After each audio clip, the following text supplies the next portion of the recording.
OpenAI just dropped GPT 5.6, and it's built something that legitimately outpaces everything DeepSeek and Anthropic have shipped. But here's the problem. The Trump administration is quietly writing rules that could make building models like this illegal. We are talking about a regulatory firestorm that's about to reshape the entire AI industry. This isn't hype. OpenAI has spent billions training this model to be better at reasoning, coding, and real-world problem-solving than GPT-5 ever was. But while they are celebrating, federal agencies are crafting restrictions that could change what's actually legal to build. The tension between innovation speed and government oversight has hit a breaking point, and GPT 5.6 is the flashpoint. What's unfolding right now determines whether we get faster AI breakthroughs or whether regulators hit the brakes so hard that only massive corporations with legal teams can afford to innovate. The stakes aren't just about which company wins the AI race, they're about whether the race gets shut down entirely.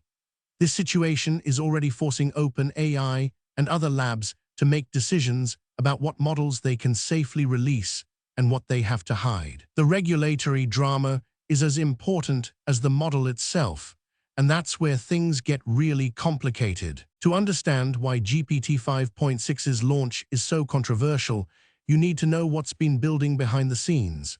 The Trump administration has taken a hardline stance on AI, not because they're anti-innovation, but because they see it as a national security issue. Chinese AI companies like DeepSeek are closing the gap with American labs, and that's spooked Washington. The argument goes like this: if we don't regulate how powerful AI models are built, China gets there first and gains a strategic advantage. It sounds reasonable, right? But here's the complication. The rules being written don't just target what's dangerous, they're also targeting the speed and scale of compute that makes America's labs competitive. OpenAI's been walking a tightrope. They want to ship cutting-edge models fast, but they also can't ignore federal pressure.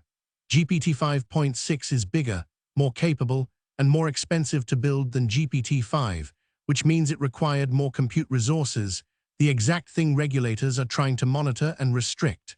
The timing is terrible for OpenAI because they are releasing a model that exemplifies the arms race problem regulators want to solve.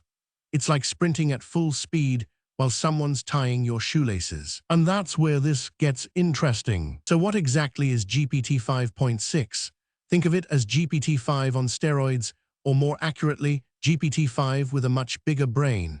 OpenAI's previous model, GPT-5, was already remarkable, but it had blind spots. It struggled with really complex multi-step reasoning, especially when problems required it to backtrack and reconsider. GPT 5.6 fixes that. The model's been trained on a hybrid approach that combines traditional language understanding with what researchers call chain-of-thought reasoning. Basically, it learns to think through problems step by step, out loud, before giving you the final answer. This makes it significantly better at math, coding, and logic problems. In OpenAI's internal benchmarks, GPT 5.6 outperforms GPT-5 by about 30% on reasoning-heavy tasks. That's huge. But there's more. The model's also been trained on more recent data. It knows about events up to early June 2026, whereas GPT-5 cutoff was in late 2025. That matters for news and research AI because it means fewer hallucinations about recent events. The context window is also much larger. It can now handle up to 200,000 tokens of input, which is roughly equivalent to a 50,000-word document. That's game-changing for professionals who need to analyze massive datasets or long documents in one go.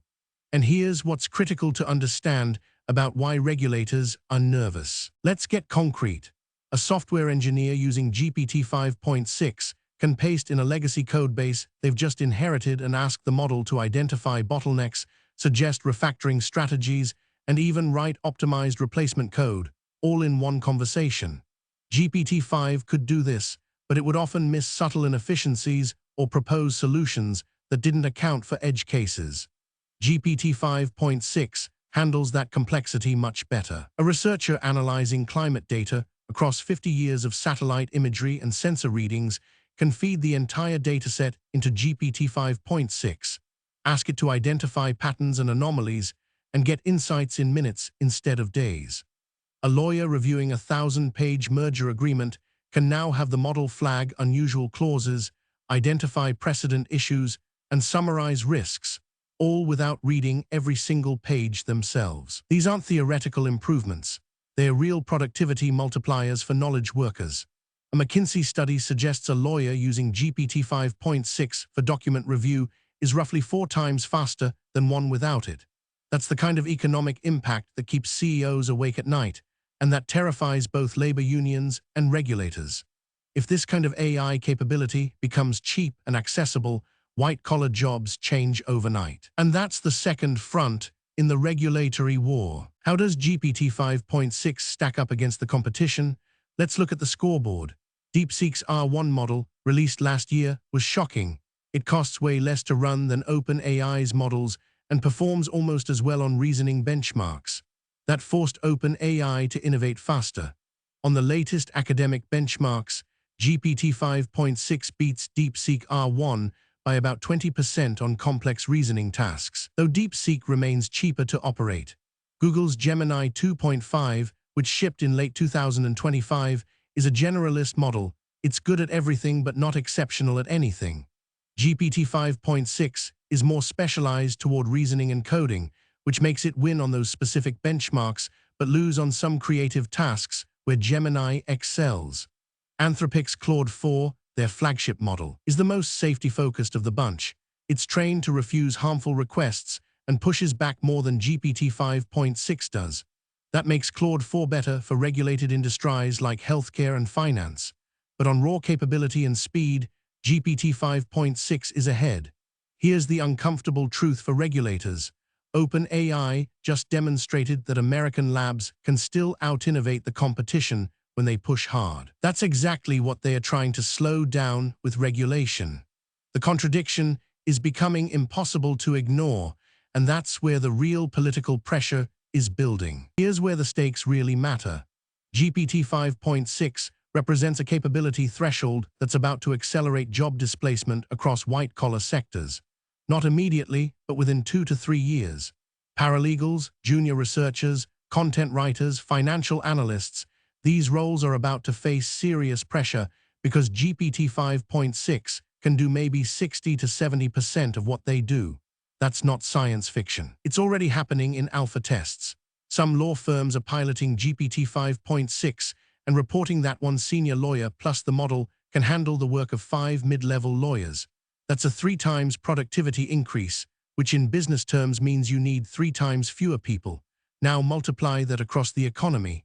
OpenAI knows this is coming, and they're trying to navigate a really tricky balance. They want governments to support AI development, but they don't want to seem like they are destroying jobs. Meanwhile, regulators are caught in the exact same tension. They want American companies to stay competitive with China, but they're also hearing from labor unions and workers about displacement. The Trump administration is particularly sensitive to this because manufacturing job losses have been politically toxic for years. Regulation becomes a way to look like you're protecting workers while still allowing innovation. But it's a delicate balance, and it's starting to crack. So what should you actually pay attention to over the next few weeks? First, watch whether the Trump administration follows through on the regulations they are drafting. Specifically, look for rules around compute thresholds, the amount of computational power you're allowed to use to train a model. Some proposals are floating around that would require government approval for any model training run that exceeds a certain amount of processing. If those become law, it fundamentally changes the AI landscape. Second, watch OpenAI's response. Will they voluntarily limit what they release? Will they establish a more public dialogue with regulators? Or will they push back hard and argue that regulation stifles innovation? Their next move will send a signal to every other lab about how to handle government pressure. Third, watch for moves from international competitors. If American regulation gets too restrictive, will DeepSeek and other labs accelerate development outside the United States? That's the competitive nightmare that keeps Pentune officials up at night.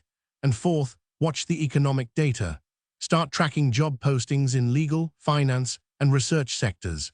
If GPT-5.6 adoption accelerates and junior-level job openings start declining, you've got real data to back up the displacement fears. That's when the political pressure really peaks. Here's what you need to take away from all of this. GPT 5.6 is a genuinely impressive model that pushes the boundaries of AI capability. But it's also a flashpoint in a much bigger battle about innovation, regulation, and economic disruption.